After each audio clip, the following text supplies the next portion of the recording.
നമസ്കാരം. ഫുക്രിയിലേക്ക് സ്വാഗതം. ഈ IPL തുടങ്ങുമ്പോൾ ജോഷ് ഹേസൽവുഡ് പരിക്ക് കാരണം ആദ്യ കളികളിൽ കളിച്ചിരുന്നില്ല. ഹേസൽവുഡിന് ഈ IPL തന്നെ നഷ്ടമാവുമോ എന്ന് വലിയ ആശങ്കയുണ്ടായിരുന്നു RCBക്ക്.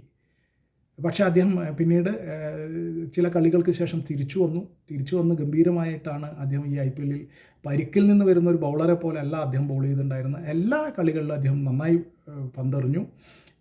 ഇന്നും അദ്ദേഹം ഡൽഹി ക്യാപിറ്റൽസിനെതിരെ ഗംഭീരമായ ബൗളിംഗ്.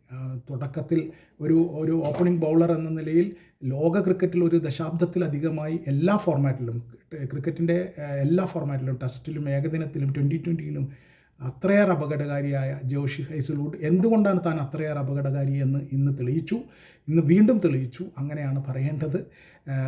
അതിഗംഭീരമായി പന്തെറിഞ്ഞു. ഒരു പിച്ചിൽ പേസും ബൗൺസും സ്വിങ്ങുമുള്ള ഒരു പിച്ചിൽ എങ്ങനെ ബോൾ ചെയ്യണമെന്നതിൻ്റെ വളർന്നു വരുന്ന ബൗളർമാർക്ക് ഉത്തമ ഉദാഹരണമായി ഉത്തമ മാതൃകയായിട്ടാണ് ഇന്ന് ജോഷ് ഹേസൽവുഡ് പന്തെറിഞ്ഞത്.